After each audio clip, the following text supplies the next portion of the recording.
Hello, everyone, and welcome to the Flow Over Fear podcast, where it is our mission to help you to rise above fear and realize your ultimate potential in leadership and life. I'm your host, Adam Hill, and it is my goal to share with you the human side of high performance. My guests share their experience with fear, anxiety, struggle, challenge, and most importantly, despite all of it, how they rose above it to achieve incredible results. So, if you're ready to rise up, let's get started. Hello, everyone. Welcome to this recap episode of Flow Over Fear. Today, I'm going to talk about the interview that I just had with Matt Lesser. He is the founder and CEO of Uniquely Normal. And that is a company that exists to help organizations build flourishing cultures by helping individuals within that organization become flourishing. And we talked a lot about what it means to be flourishing, because that was an interesting word for me. I had never heard that in this kind of context. And I'll get into that in a little bit, but I wanted to kind of recap Matt's story to give a little bit of context as to why he got into what he's getting into. And his story of getting into leadership coaching and coaching individuals and organizations comes from a background of being a leader himself within a family business. He started college wanting one thing, knowing exactly what he wanted. He wanted to study business. He wanted to get into business, and ultimately, after graduating from college, went into the family business. But within a year, he started to get a little bit unsatisfied and realizing that maybe not for him. And so, having a conversation with his father, he said, well, really, it's either you or me, and I don't think you're leaving, so I'm going to leave. I'm going to go find something new.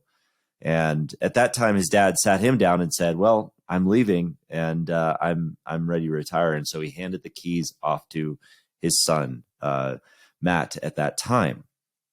And that was just a year into working in the business.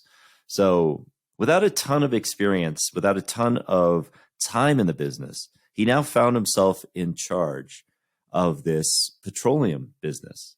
And it was a business that was saddled with a lot of challenges, a lot of things that were threatening to bring the company down within that first year. And it led to Matt becoming depressed because he felt like it would be insurmountable for him to handle alone. And he felt like he had to handle everything on his own. He didn't feel like he had any hope at that time. He didn't feel like he had any help at that time. And what's interesting is I want to contrast that with the excitement that one may feel. Matt was getting married at the same time that he was starting in this role as president of the company. And those are two very exciting things that would excite us, things that would energize us. But to quickly lead into something that's causing in the business, that's causing pain, that's causing turmoil in the marriage.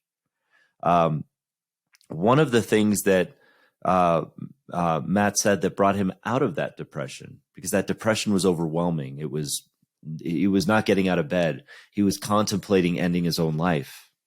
But one of the important things that he said that happened to help him get out of that depression was that he serendipitously found a mentor, found someone who was willing to walk with him, is his words. It was to walk with him one step at a time through the process of getting things right. And, it's not easy to find mentors like that, but when we find people that are willing to do that with us, the right type of people, that can change everything in an instant. Just knowing that somebody is there that can understand, that can walk with us, it lifts that burden off of our shoulders. Because a lot of times as leaders, we want to believe that we're the only people that can walk through this, that all of the weight is on our shoulders, that we can't do it with, we can't help, and no, we can't get the help we need, so we have to do it ourselves and we have to walk through it alone. Leadership is often a very lonely burden to carry. And oftentimes it's thankless because people might think that, see from the outside that things are going well, things look like rainbows and unicorns, and they aren't always like that. In fact, a lot of leaders struggle with depression, anxiety, fear. And Mentors can help us get out of that. Additionally, he talked about the other things that helped him during that time, which included therapy and included medication. And those things are there to assist us. And I want to make everybody aware who might be struggling with this, who might think that they're hopeless, to know that, Matt had gone through that too, but he came out the other side stronger. Myself, I went through that too. I went through a period of time where I felt absolutely hopeless. Like there was no hope. There was no end in sight. But on the other side, there was a miracle. Don't leave until the miracle until the miracle happens, because there is always hope. There is always a miracle on the other side. And a lot of times that comes from other people that we know, other people that we meet, mentors, therapists, counselors. So lean into those relationships, and that will help you. And on the same subject of that community, another thing we got into in our conversation was the idea of a personal board of directors. This is something that helped Matt tremendously in his growth through his business and in his leadership, and continues to help him. He talked about somebody he had met who said that you need to have a community of people, a board of directors that can help you with all of these problems. And so Matt immediately said, well, you're member number one. And he also included a couple of other friends and included his wife. And they became that board of directors to help him through a lot of these processes. We often need that personal board of directors to help us through some of the challenges that we're facing. And it's always better to go through those challenges with a community rather than to go through it alone. I will tell you from my personal experience that community is the most empowering way to regain hope in this world. And one of those things that the personal board of directors can do for us, or one of the things that Matt focused on in his personal board of directors, was encouragement, challenge, and accountability. So those three elements were the pieces that made up that board of directors. So when they went into those meetings, they always made them encouraging. And they always went through the challenges. They always wanted to challenge one another. And then they always had accountability, because accountability is important to making sure that we stay in that domain of discipline to keep going forward. And that led him to making decisions in his own life on leaving the world of working in the businesses behind and going into a coaching business that would become what he's doing now, which is really his calling, and that's Uniquely Normal. And in that model, that's where he wrote his book. That's where he wrote his book, Unsatisfied, and told his life story, and also told how he would help people to start to flourish, which again is that word that stuck out to me. So why flourish when we live in a world where we always say thrive? We always talk about how we're thriving. And what Matt said was that thriving is really a word that means accumulation. It's something that implies that, many of us are thriving when we're doing well at our jobs, or things are the external things around us are going well, and we're accumulating more. Our businesses are doing great, but it might not mean that we're necessarily internally okay. And the flourishing part is when we're growing beyond the person, is what he said. It's growth beyond the person. It's the legacy. It's the idea that we are growing, growing into helping others and living out our purpose and our passion. And when we talked about that, he mentioned that there are a couple of ways in which we can try to get into that area of how we're flourishing and start to understand that. And the first way is to write our personal story, to write out our story so thoroughly so that we remember remember the good times that we've had, because it's easy to forget where we've been.